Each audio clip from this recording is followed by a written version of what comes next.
اسلام میں دوسروں کے لیے زبردستی نہیں ہے، آپ لوگوں کے لیے زبردستی ہے۔ میں نے بھائی کے ساتھ اتنا حسن سلوک کیا تو آگے سے اس نے یہ صلہ دیا ہے، میں نے فلاں رشتہ داروں کے ساتھ اتنی نیکیاں، ہم کہیں ہمارا تو ایمان محفوظ ہے کیونکہ ہم نے اللہ پر کون سا اعتراض کیا، ہم تو مولوی پر اعتراض کر رہے ہیں۔ جو نیک عمل کرتا ہے، کسی بھی مذہب سے تعلق ہو اور اللہ کو مانتا ہے، اللہ کی تمام باتوں کو مانتا ہے، اور کسی فرقے سے تعلق ہو، آج بھی بہت سے لوگ چاہتے ہیں کہ ہماری مرضی کا دین ہونا چاہیے، تو وہ ان کی مرضی کا دین نہیں تھا، مرضی کے حکام نہیں تھے، وہ تو اللہ نے اپنی مرضی کے مطابق دینے تھے۔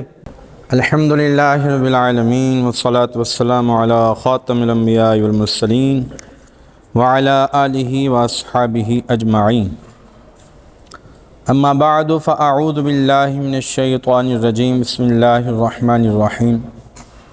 ان الذین آمنوا والذین ہادوا والنصارى والصابئین، صدق اللہ العظیم۔ سورۃ البقرہ اور آیت نمبر 62 ہے۔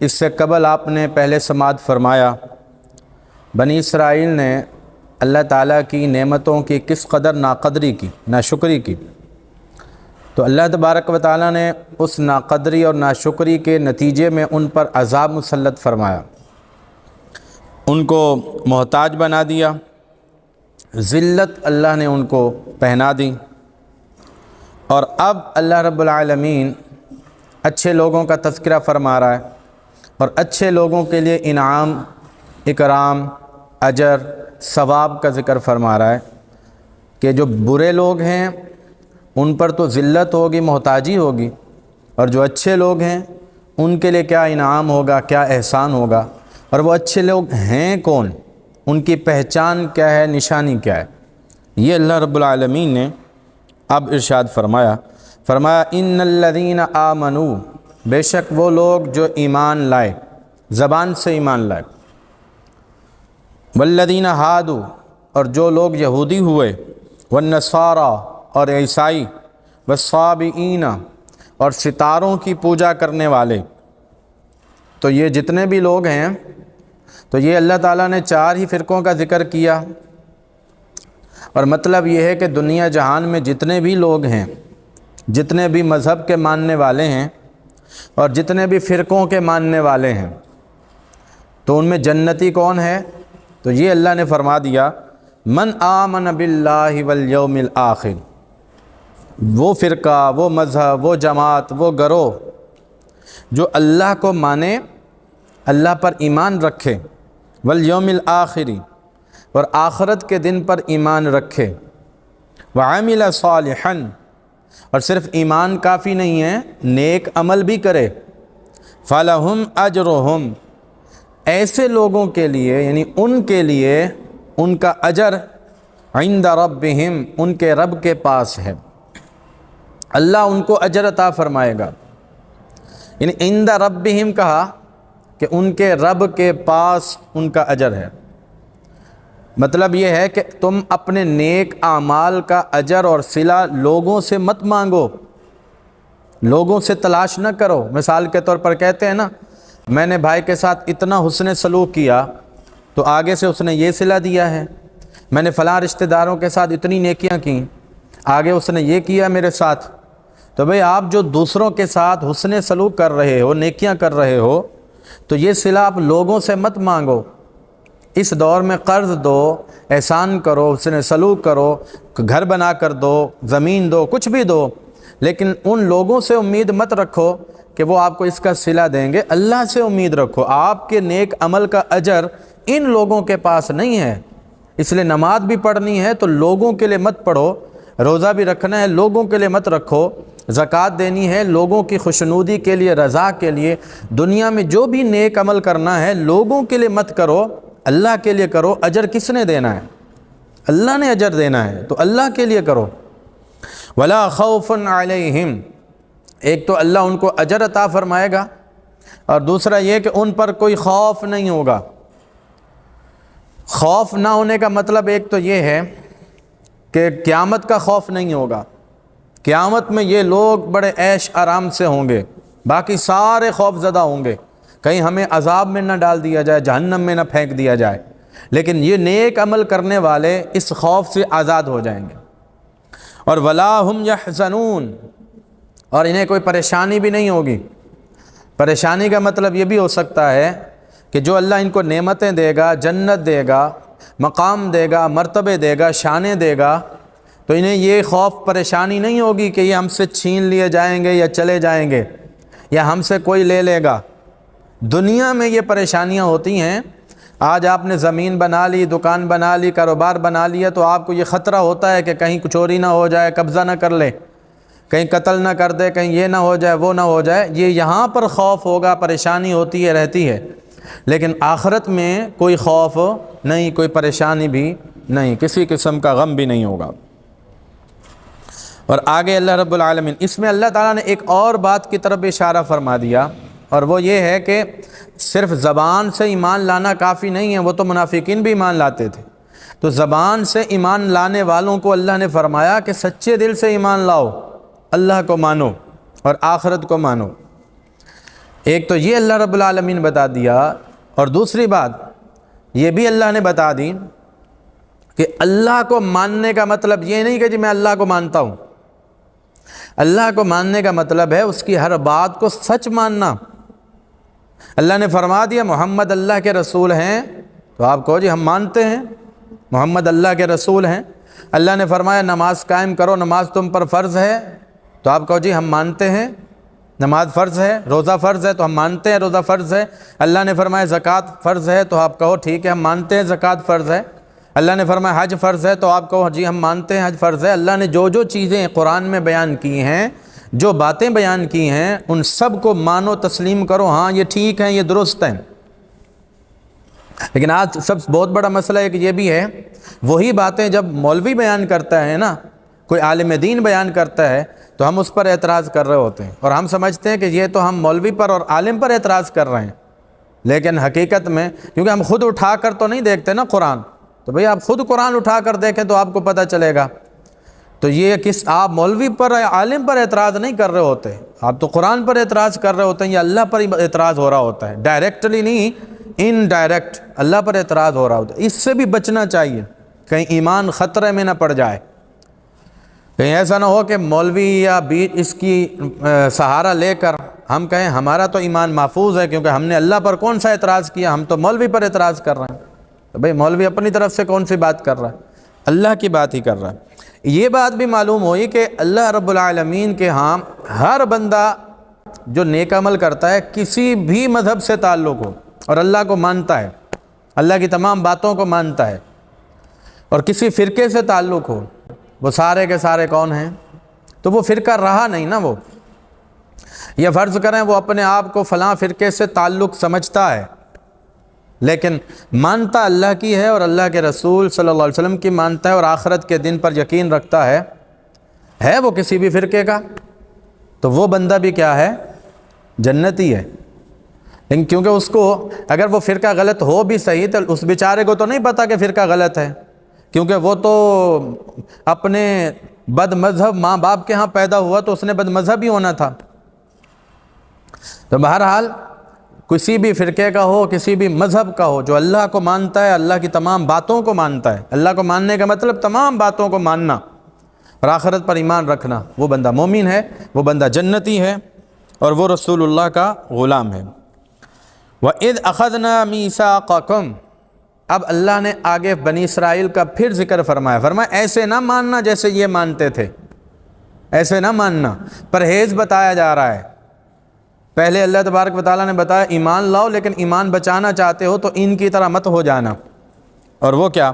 جب ہم نے تم سے پختہ وعدہ لیا بنی اسرائیل سے، وَرَفَعْنَا فَوْقَكُمُ الطُّورَ، جب ہم نے تم سے وعدہ لیا تو تم نے کہا تھا، وعدہ وہ یہ تھا، میں آپ کو بتا دیتا ہوں کہ بنی اسرائیل جب فرعون سے آزاد ہوئے تھے تو انہوں نے کہا تھا کہ اے موسیٰ ہمیں کوئی احکام بتائیں، ہمیں کوئی اللہ کی طرف سے دین بتائیں، ہم اس پر چلیں، ہمیں طریقہ بتائیں، ہم نے کیا عبادت کرنی ہے، ہم نے رشتہ داروں کے ساتھ کیسا سلوک کرنا ہے، بچوں کو کیسا سلوک کرنا ہے، ہمیں پورا نظام بتائیں، دین بتائیں، احکام بتائیں ہمیں، تاکہ ہم اس کے مطابق چلیں۔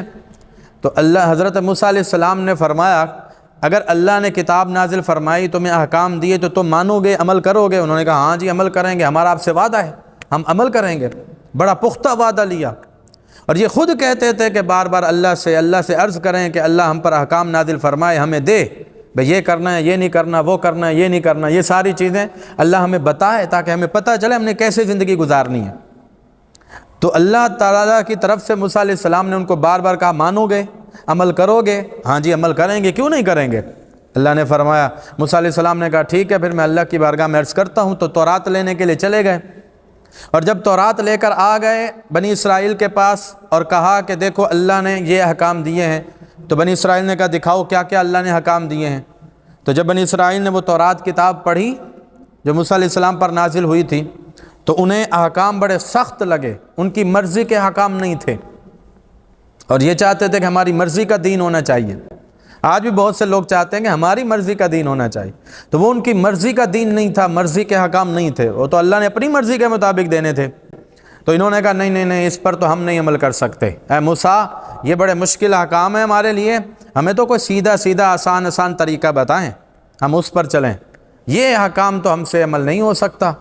تو اللہ تعالیٰ نے فرمایا پہلے اتنا باتیں کر رہے تھے، مانگ رہے تھے، ہم نے دیا، تو اب یہ کام کر رہے ہو۔ وَرَفَعْنَا فَوْقَكُمُ الطُّورَ، اللہ نے طور پہاڑ جس پر موسیٰ علیہ السلام اللہ سے ہم کلام ہوتے تھے، وہ طور پہاڑ اٹھایا، جبریل سے کہا کہ اٹھاؤ، جبریل اٹھا کر سروں کے اوپر لے گئے ان کے، اور اللہ نے فرمایا کہ مانتے ہو اور اس کتاب کو لیتے ہو یا نہیں؟ خُذُوا مَا آتَيْنَاكُمْ بِقُوَّةٍ، پکڑ لو جو ہم نے تمہیں دیا ہے، یہ جو احکام ہم نے تمہیں دیے ہیں، جو دین ہم نے تمہیں دیا ہے، اس کو مضبوطی سے، قوت سے، طاقت سے پکڑ لو اور اس پر عمل کرو، وگرنہ یہ جو دیکھ رہے ہو نا پتھر، کوہ طور کا پہاڑ، تو یہ تمہارے سروں کے اوپر گرے گا اگر تم اس پر عمل نہیں کرو گے۔ تو مجبوری میں پھر ان کو ماننا پڑا اور یہ احکام لینے پڑے، تو مجبوری میں لیتے رہے۔ لیکن مجھے بتائیے آپ نے آج تک کبھی پڑھا ہے یا سنا ہے کہ صحابہ کرام علیہم رضوان کو اللہ نے کوئی حکم دیا ہو، رسول اللہ نے کوئی حکم دیا ہو تو صحابہ نے کہا نہیں ہم تو نہیں مانتے، نہ ہم عمل کر سکتے ہیں، ہمارے لیے تو بڑا مشکل ہے یہ حکم، یہ عمل مشکل ہے۔ حضور نے فرمایا جا کر باپ کو قتل کر دو، انہوں نے کہا نہیں نہیں نہیں یہ تو بڑا مشکل کام ہے، یہ ہم سے نہیں ہو سکتا۔ حضور نے فرمایا چلو جنگ پر چلو، ہمارے پاس اسلحہ نہیں ہے، ہمارے پاس گھوڑے نہیں ہیں، ہمارے پاس تلواریں کمانے نہیں ہیں، تیر نہیں ہیں، تو انہوں نے کہا نہیں نہیں اس طرح تو ہم سے جنگ نہیں ہوتی۔ کبھی کہا ہو صحابہ کرام نے کبھی کہا نہیں یا رسول اللہ چلیں ہم جہاں بھی آپ جانے کے لیے تیار ہیں، ہم آپ کے ساتھ جانے کے لیے تیار ہیں۔ یہ ہوتا ہے، اس طرح صحابہ کرام بنی اسرائیل کی طرح نہیں تھے کہ بنی اسرائیل جس طرح زبردستی ان کو کہنا پڑا کہ تورات پر عمل کرو۔ اللہ زبردستی کر رہا ہے کہ نہیں کر رہا ہے؟ تو حکمرانوں کو بھی چاہیے نا کہ عوام پر زبردستی کرے، جو عمل نہیں کرتا دین پر تو زبردستی عمل کروائے، اللہ کی سنت ہے۔ جو بندہ دین کو نہیں مانتا، دین کو فالو نہیں کرتا، اس پر زبردستی نہیں ہے، لیکن جو دین کو ایکسیپٹ کرتا ہے، جو مسلمان ہے، اسلام قبول کر لیا ہے جس نے، تو اب اس پر لازم ہے کہ وہ دین کے احکام کو مانے، نہیں مانے گا تو حاکم اسلام اس سے زبردستی منوائے گا، زبردستی عمل کروائے گا۔ اس کو ایک مثال سے آپ سمجھ لیجئے، آپ کو کسی نے یہ مجبور نہیں کیا کہ آپ امریکہ جاؤ، لندن جاؤ، UK جاؤ، کینیڈا جاؤ، کسی نے مجبور کیا ہے؟ جو جاتے ہیں ان کو کوئی مجبور کرتا ہے؟ نہیں کرتا نا۔ لیکن جو چلا جاتا ہے تو اب گورنمنٹ وہاں کی مجبور کرتی ہے کہ نہیں کہ تم نے ہمارے نظام کے مطابق چلنا ہے، اور جو ان کے نظام کے مطابق نہ چلے تو پھر تو کیا ہوگا؟ پھر تو پکڑ کر جیل میں ڈال دیتے ہیں۔ وہاں تو اپنے بچے کو تھپڑ بھی مار دیا نا تو پکڑ کر جیل میں ڈال دیتے ہیں۔ ان کے نظام کے مطابق آپ نے چلنا ہوگا، وہ آپ سے بچہ بھی چھین لیتے ہیں، پھر وہ سرکاری کسٹڈی میں اس کی پرورش کرتے ہیں۔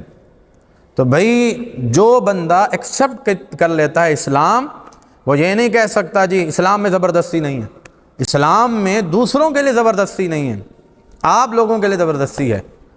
اچھا یہ ایک اور مثال سے میں آپ کو سمجھا دیتا ہوں۔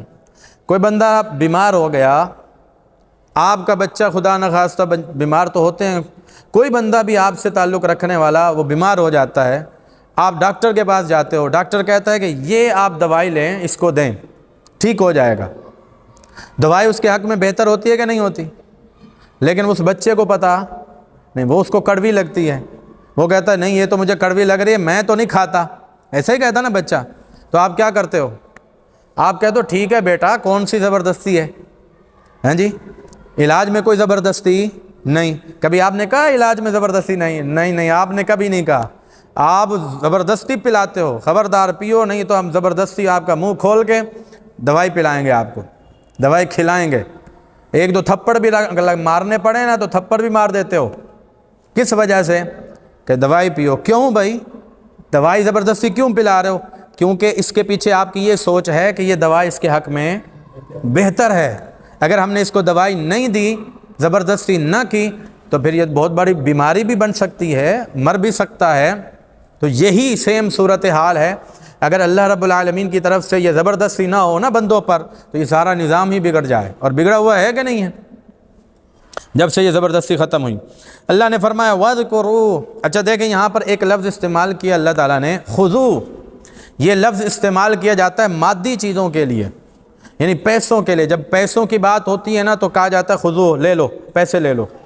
وہی لفظ اللہ تبارک و تعالیٰ نے تورات کے لیے بھی استعمال کیا، اور یہ بتایا کہ جیسے پیسے تمہیں ملتے ہیں نا، بڑی خوشی سے لے لیتے ہو، بڑی مضبوطی سے لے لیتے ہو نا، ہاں بڑی احتیاط سے لیتے ہو۔ اگر تمہیں مکان مل جائے کوئی دے تو بڑی احتیاط سے تم لے لیتے ہو، مضبوطی سے لے لیتے ہو۔ تو بالکل اس طرح جیسے تم نے دنیا کی چیزیں بڑی مضبوطی سے لیتے ہو، احتیاط سے لیتے ہو نا، تو اسی طرح دین کو بھی بڑی مضبوطی سے لو، احتیاط سے لو۔ یہ لفظ اللہ نے خضوع کا لفظ استعمال فرمایا، اور فرمایا وَاذْكُرُوا مَا فِيهِ۔ اب یہ تورات لے کر گھروں میں طاق میں سجا کر رکھ نہیں دینی، ہاں یہ بھی اللہ فرما رہا ہے۔ اور وَاذْكُرُوا، ذکر کرو، یاد کرو، ما وہ چیز فیہ، جو اس تورات کے اندر جو چیزیں ہیں، جو آئین ہے، جو نظام ہے، جو دین ہے، جو احکام ہیں میں نے دیے ہیں، جو چیزیں بیان کی ہیں، ان کو تم نے یاد کرنا ہے، ان کو پڑھنا بھی ہے، یاد بھی کرنا ہے، عمل بھی کرنا ہے۔ تو صرف لے جا کر تم نے رکھ نہیں دینا۔ تو یہ اللہ رب العالمین خطاب تو بنی اسرائیل سے کر رہا ہے، لیکن اب ساری امت مخاطب ہے۔ اور پیچھے ایک مقام پر اللہ نے فرمایا وَلَا تَكُونُوا كَالَّذِينَ أُوتُوا الْكِتَابَ مِنْ قَبْلُ۔ اے صحابہ ان لوگوں کی طرح نہ ہو جانا جو تم سے پہلے تھے، جن کو کتاب دی گئی، فَطَالَ عَلَيْهِمُ الْأَمَدُ، ایک عرصہ، اتنا لمبا عرصہ گزر گیا، کتاب کو ہاتھ لگانا بھی گوارا نہیں کیا ان لوگوں نے۔ فَقَسَتْ قُلُوبُهُمْ، اس کا نتیجہ یہ ہوا کہ ان کے دل سخت ہو گئے، اور جس کے دل سخت ہو جائے نا تو اس کی زبان بھی سخت ہو جاتی ہے۔ گالی گلوچ، مار پیٹ، جھگڑا، یہ کرنا وہ کرنا، قتل و غارت گری، یہ ساری حرام کام پھر وہی بندہ کرتا ہے جس کے دل سخت ہو جاتا ہے۔ تو اس کی سختی کا علاج کیا ہے؟ قرآن پڑھو۔ تو اللہ فرماتا ہے لعلکم تتقون، تاکہ تم پرہیزگار بن جاؤ، متقی بن جاؤ اللہ کی بارگاہ میں۔ ان اکرمکم عند اللہ اتقاکم، اللہ کے ہاں تم میں زیادہ عزت والا وہ ہے جو تم میں زیادہ پرہیزگار ہے۔ اور پرہیزگار کون ہے؟ جو اللہ کے احکام پر عمل کرتا ہے، جو اللہ کے حرام کردہ چیزوں سے رک جاتا ہے، جو اللہ کے دیے ہوئے فرائض کو بجا لاتا ہے، جو اللہ کی اطاعت کرتا ہے، اللہ کے رسول صلی اللہ علیہ وسلم کی اطاعت کرتا ہے، وہ بندہ پرہیزگار ہے۔ اور جو بندہ پرہیزگار ہے وہی اللہ کی بارگاہ میں عزت والا ہے، مقام والا ہے، مرتبے والا ہے۔ پرہیزگاری کے بغیر، قرآن کے بغیر اگر کوئی بندہ یہ چاہے کہ میں اللہ کا محبوب بن جاؤں، عزت والا بن جاؤں، اور قیامت کے دن میرے لیے تو سیدھا سیدھا راستہ ہموار ہو، جنت میں چلا جاؤں، مجھے کسی قسم کی کوئی تکلیف نہ ہو، کوئی پریشانی نہ ہو، تو ایسا ممکن نہیں۔